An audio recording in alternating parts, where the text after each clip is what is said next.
গতদিন আমরা শিখেছিলাম কালিমায়ে তয়্যিবা। আজকে আমরা শিখব কালিমায়ে শাহাদাত। সবাই আমার সাথে বলবে, ঠিক আছে? কালিমায়ে শাহাদাত, আশহাদু আল্লা ইলাহা,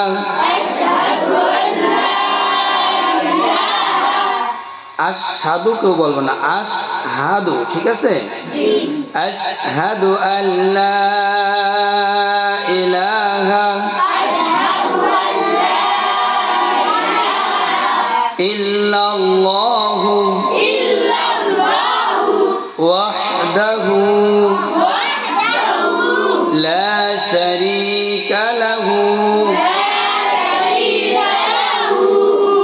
লা শারীকা লাহু ওয়া আশহাদু আন্না মুহাম্মাদান আবদুহু ওয়া রাসূলুহু